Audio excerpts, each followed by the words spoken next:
Bismillahirrahmanirrahim. Assalamualaikum warahmatullahi wabarakatuh. Alhamdulillah wa syukurillah wa ni'matillah la haula wa la quwata illa billah, amma ba'd. Jumpa kembali di channel Sunyi Sepi. Terima kasih untuk dukungan dan support kalian yang sudah komen, like, dan juga subscribe di channel Sunyi Sepi. Terima kasih untuk semuanya. Dan dukungan kalian ini ya semoga bisa menjadi motivasi untuk kami seluruh tim ini dalam menyajikan konten-konten cerita dari berbagai narasumber ini bisa bermanfaat untuk kalian semua. Nah, kali ini saya ingin menceritakan kisah pengalaman dari Bu Nani yang pernah hidup di kota Jakarta. Ini pengalaman Bu Nani tentang wartegnya. Dia kebetulan orang Pemalang, bukan orang Tegal, tapi dia buka usaha warteg, seolah-olah itu warung Tegal. Nah, ini yang dialami oleh Bu Nani di tahun 2010 silam.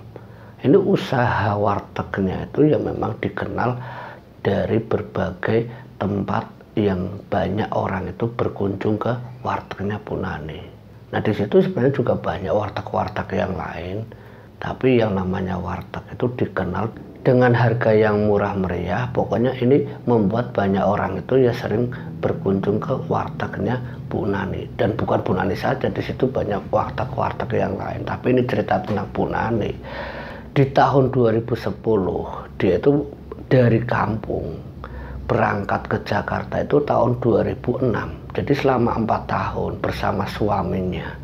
Bu Nani dan suaminya ini mencari tempat yang waktu itu masih ngontrak ya agar dia itu bisa membuka wartegnya tersebut. Satu bentuk rumah kosong yang waktu itu di tahun 2006 kontrak rumahnya itu yang masih terbilang ya bisalah untuk dibayar untuk 1 tahun. Nah, singkat ceritanya 1 tahun rumah yang digunakan untuk warteg Bu Nani dan suaminya, sementara anak-anaknya yang di kampung itu ya ditinggalkan karena mereka harus melanjutkan sekolah. Ada yang di SMA, ada yang di SMP, dan satunya lagi ada yang masih SD. Dan dia tinggal itu bersama keluarga dari kakek nenek ibunya Bu Nani. Ketiganya itu ikut kakek neneknya. Nah, lanjut ke Bu Nani. Setelah dia yakin kalau rumah itu akan jadi tempat yang terbaik untuk usahanya, Bu Nani sebagai orang Jawa, dia ya tidak melupakan tata cara adat dengan cara selamatan, syukuran, dengan mengundang tetangga-tetangga sekitar yang waktu itu sebenarnya tidak kenal siapa-siapa mereka. Tapi Bu Nani ini mengundang mereka untuk acara syukuran, menempati rumah tersebut sebagai jalan agar dia itu buka warteg ya sekaligus promosi. Nah, ini singkat ceritanya, setelah syukuran Bu Nani dan suaminya ini mendirikan sebuah bentuk kios di halaman rumahnya, itu warteg. Dan itu bangunannya ya dibangun dengan apa adanya, yang masih bentuknya itu kayu triplek lah, dibuat oleh tukang sekitar. Sampai hampir kurang dari 1 bulan warung itu selesai dibangun, seisi-isinya dari bangku, meja dan sebagainya sudah rapi. Bu Nani mulai menjajakan wartegnya yang dikenal warteg Bu Nani waktu itu. Setelah 1 bulan dia tinggal di rumah tersebut, Bu Nani dengan warteg barunya, karena tetangga memang sudah pernah diundang oleh Bu Nani, ini mungkin mencoba untuk mencicipi wartegnya Bu Nani. Dan singkat ceritanya, dari tetangga inilah akhirnya wartegnya Bu Nani itu dikenal. Apalagi tempatnya Bu Nani itu tidak jauh dari salah satu pabrik. Dari tetangganya ini, singkat ceritanya, kabar itu tersiar, apalagi kebetulan tempat wartegnya itu tidak jauh dari pabrik yang banyak karyawan. Setiap harinya itu yang ratusan orang itu keluar dari pabrik itu, yang membuat Bu Nani ini meraup keuntungan itu ya luar biasa dari karyawan-karyawan yang keluar dari pabrik itu. Jadi Bu Nani mengontrak rumah 1 tahun itu ya setelah hasilnya di tahun 2007 itu ya bisa membuat Bu Nani itu ekonominya lebih baik. Anaknya singkat ceritanya itu lulus, karena kebetulan kelas 3 lulus, anaknya pun akhirnya dikuliahkan. Sementara kedua adiknya yang masih SMP dan SD. Ini baru beranjak ke kelas 3 dan satunya masih kelas 5. Nah, singkat ceritanya di tahun 2007 anaknya yang kuliah, Bu Nani ini yang memang usaha wartegnya ini luar biasa. Dikenal sana sini dari angkot-angkot yang setiap pagi kadang mengantar karyawan mampirnya ke wartegnya Bu Nani. Yang namanya usaha, waktu itu Bu Nani ini pernah diceritakan oleh beberapa supir angkot, kalau siapapun penjual dagang yang laris agar hati-hati, apalagi di kota besar. Banyak pesaing-pesaing yang kadang menggunakan cara-cara yang tidak lazim, menggunakan cara-cara seperti media dukun, media perantara dan sebagainya. Itu cerita itu didengar dari beberapa supir angkot, karena ya mungkin pengalaman dari supir angkot itu warteg-warteg yang disinggahi oleh supir angkot itu sudah pada gulung tikar. Hanya Bu Nani dan beberapa warteg yang lainnya yang masih ada di komplek pabrik tersebut. Apalagi Bu Nani yang sebagai pendatang baru, terhitung baru di lingkungan pabrik. Ini diceritakan oleh supir angkot agar hati-hati, apalagi dengan keadaan Bu Nani yang warungnya itu terkenal ramai. Nah, di tahun 2007 itu Bu Nani mulai khawatir, mulai ketar-ketir kalau benar-benar terjadi apa yang diceritakan beberapa supir angkot. Suaminya mulai mencari cara agar dia tidak diganggu oleh orang-orang yang sengaja ingin menutup warungnya dengan cara-cara gaib. Nah, suaminya pulang kampung, dia mencari salah satu praktisi, yaitu seorang kiai, meminta bantuan ya agar warungnya itu dilindungi dari hal-hal gaib. Tapi Pak Kiai yang lewat suaminya, diceritakan dari suaminya, ini tidak memberi apa-apa, hanya menyuruh untuk selalu memperbaiki sholat, memperbanyak zikir, memperbanyak baca sholawat, dan selalu hanya meminta perlindungan kepada Sang Pencipta, yaitu Allah Subhanahu wa Ta'ala. Jadi Bu Nani dan suaminya itu tidak mendapatkan benda, apa itu air, apa itu bentuk kain yang diikat digantungkan di warteg, itu tidak. Hanya disuruh untuk melakukan amal ibadah, memperbaiki sholat yang dijelaskan tadi. Nah, singkat ceritanya, kejadian yang di luar nalar itu benar-benar dialami oleh Bu Nani dan suaminya. Karena beberapa orang, termasuk supir angkot, ini pernah menceritakan pertengahan tahun 2008 ada beberapa supir angkot yang katanya itu warungnya Bu Nani itu tidak buka, padahal ya buka tiap hari, hampir seminggu lamanya. Jadi benar-benar terbukti apa yang dikhawatirkan Bu Nani dan suaminya itu benar-benar terjadi. Saya buka setiap hari, tapi memang pendapatannya itu jauh berkurang, tidak seperti hari-hari sebelumnya. Singkat ceritanya, setelah pengakuan sopir yang menceritakan kalau warung Bu Nani itu tutup, seakan-akan tidak terlihat oleh siapapun, hanya beberapa porsi yang terjual setiap pagi sampai sore hari, sampai Bu Nani itu ya memang bingung apa penyebabnya. Setelah tahu kalau wartegnya memang diguna-guna oleh orang lain, Bu Nani semakin memperkuat apa yang sudah diajarkan oleh kiai lewat suaminya. Karena semenjak suaminya diberitahu cara tersebut, Bu Nani mungkin kurang percaya, karena dia tahu sibuknya sebagai wanita, kadang datang bulan ke pasar, memang tidak melakukan apa yang disarankan oleh Pak Kiai lewat suaminya, termasuk suaminya sendiri. Setelah merasakan kejadian warungnya yang sepi, Bu Nani musyawarah sama suaminya untuk pulang lagi meminta bantuan. Ini gimana Pak? Kita balik lagi datang ke Pak Kiai. Nanti jawabannya sama Bu, seperti yang bulan-bulan kemarin. Gimana Bu kalau kita perbaiki apa yang disampaikan Pak Kiai dulu? Singkat ceritanya, Bu Nani dan suaminya setiap malam sholat hajat, setiap malam sehabis dia terlelap itu dia lakukan sholat tahajud, membaca dzikir, melakukan apa yang disarankan oleh Pak Kiai.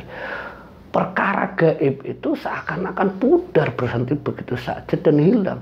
Esok harinya setelah kurun waktu 1 minggu lamanya rutin melakukan sholat malam dengan 5 waktu yang tidak ditinggalkan. Puasa Senin Kamis yang tidak ditinggalkan oleh Bu Nani dan suaminya. Ini memperbaiki keadaan wartegnya. Ternyata dengan apa yang dilakukannya, dia semakin yakin bahwa kuasa Allah. Dengan zikirnya, dengan mengagung-agungkan Allah Subhanahu wa Ta'ala, dengan mengagung-agungkan kekasih Allah yaitu Nabiullah Muhammad Rasulullah Sallallahu Alaihi Wasallam, ternyata memperbaiki apa yang selama ini, yang akhir-akhir ini, seminggu ini membuat wartegnya itu sepi. Singkat ceritanya, setelah rutin dilakukan setiap hari, setiap malam, wartegnya Bu Nani ini makin ramai, benar-benar lebih dari yang biasanya. Dari mulai dia buka jam 5:30 pagi, tetangga yang rame-rame beli sarapan di wartegnya Bu Nani sampai hampir 7:30 malam. Bu Nani ini masih berjualan sampai singkat ceritanya. Di akhir tahun 2008, Bu Nani memperkerjakan orang dari kampung karena ya kewalahan.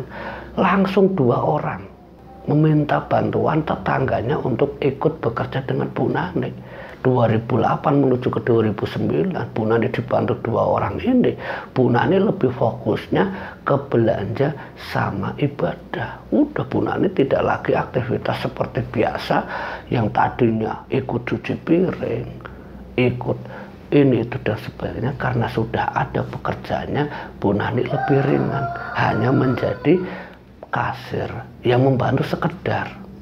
Dan ada satu kejadian di tahun 2009, semenjak 2 karyawan itu datang dengan melambungnya nama warteg Bu Nani, ini mengundang rasa irit warteg-warteg yang lain. Ada yang menuduh wartegnya Bu Nani dengan menggunakan penglaris pesugihan.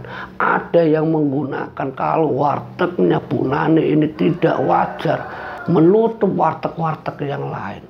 Bu Nani dituduh seperti itu di tahun 2009 dengan keikhlasan dan kesabaran. Fitnah-fitnah dari orang-orang pesaing sekitar, warteg-warteg sekitar. Bu Nani tidak menghiraukan, hanya pasrah. Jika memang dia benar-benar melakukan apa yang menjadi sangkaan orang-orang tentang warteg yang menggunakan pesugihan, warteg yang menutup wartegnya yang lain dengan hal-hal gaib, bisa kalian buktikan. Silahkan panggil dukun sakti manapun. Kalau kalian tidak percaya, kalau saya benar-benar lillah hanya karena Allah Subhanahu wa Ta'ala. Ini saat Bu Nani posisinya didatangi oleh beberapa orang, termasuk supir angkot. Bu Nani yang selalu dituduh setiap waktu oleh beberapa orang, tetangganya sendiri pun itu memfitnah Bu Nani. Ini tidak wajar. Yang membuat warungnya Bu Nani di akhir tahun 2009 itu ya hampir sepi itu selama 3 bulan. Benar-benar dirasakan dampak fitnah dari orang-orang yang sengaja menuduh wartegnya Bu Nani ini menggunakan pesugihan. Tapi suaminya Bu Nani yang selalu mengingatkan ke dirinya, yaitu Bu Nani, agar selalu sabar dan ikhlas. Semua ini adalah sudah kehendak Sang Pencipta, yaitu Allah Subhanahu wa Ta'ala. Tidak perlu diambil hati. Kita kembalikan ke Sang Pencipta bahwa apa yang terbaik untuk kita ini adalah waktunya kita akan dinaikkan derajat dengan cara kita dihinakan oleh orang-orang sekitar kita. Percayalah, di balik setiap kesusahan ada kemuliaan. Lewat suaminya inilah, akhirnya istrinya tidak lagi peduli apa yang diungkapkan, dikatakan menjadi tuduhan fitnah setiap hari, itu dibiarkan begitu saja. Bu Nani tetap membuka warungnya dengan mempekerjakan 2 karyawannya.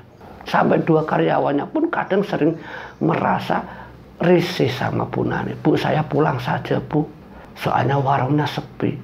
Tapi Bu Nani menahan keduanya untuk tinggal di rumahnya. Karena dia yakin dan percaya suatu saat warung ini akan kembali normal. 3 bulan lamanya wartegnya Bu Nani benar-benar sepi. Ya hanya beberapa orang yang datang. Buka jam 5:30 sampai jam 7:30 pagi.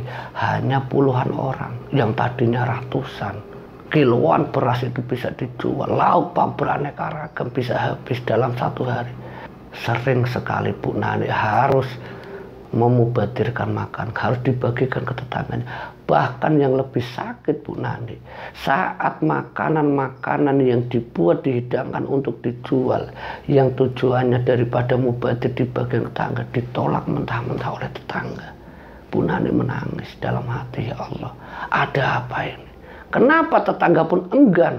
Alasannya saya takut ditumbalkan karena astagfirullah, astagfirullah. Hanya itu kalimat. Semenjak kejadian itu Bu Nani setiap kali apapun bentuk sisa yang ada di warungnya tidak pernah dibagikan lagi ke tetangganya. Karena apa? Ya tuduhan tetangganya yang katanya takut ditumbalkan. Walaupun ucapan tentang dia yang tidak menggunakan penglaris tidak mudah mereka itu percaya begitu saja. Sampai singkat ceritanya setelah 3 bulan keadaan itu kembali menuju titik-titik normal. Satu persatu orang itu datang ke warungnya Bu Nani. Dari karyawan, supir angkot, yang ternyata supir angkot ini menceritakan kisah yang benar-benar membuat Bu Nani ini kaget. Karena ada beberapa warteg yang secara sengaja mereka bermusyawarah untuk menjatuhkan wartegnya Bu Nani. Innalillahi wa inna ilaihi rajiun. Ungkap Bu Nani mendengar kalimat dari supir angkot yang secara sengaja di antara warung-warung di sekitar Bu Nani ini sengaja mengumpulkan biaya untuk menyuruh orang sakti dukun untuk membuktikan apakah benar wartegnya Bu Nani ini menggunakan pesugihan atau hal yang lainnya. Tapi tidak bisa dibuktikan walaupun secara gaib lewat dukun yang bukan hanya satu, kata supir angkot itu. Tidak ada yang terlihat sedikit pun. Hanya sinar cahaya putih yang selalu menolak setiap apapun yang menyerang ke warung, ke wartegnya Bu Nani. Ini cerita dari supir. Wallahu alam, kata Bu Nani. Saya tidak tahu tentang sinar putih apapun yang melindungi warteg saya. Saya hanya satu yang saya percayai. Allah Maha terbaik, Allah Maha pelindung bagi setiap hambanya, setiap ciptaannya, yaitu saya, suami saya, yang setiap hari mengagung-agungkan nama Allah. Hanya itulah yang saya lakukan setiap hari. 5 waktu tidak pernah saya tinggalkan.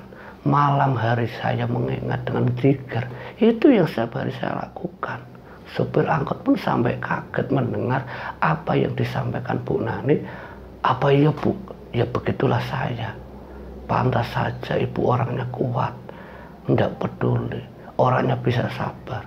Ini ungkapan dari supir angkot. Bukannya Ibu Nani mau mengagung-agungkan diri sendiri. Walau alam tidak. Dia hanya menceritakan kisah dari supir angkot. Semenjak kejadian itu, akhirnya Bu Nani yang merasa menjadi pesaing orang-orang sekitar. Bu Nani merasa risih sendiri.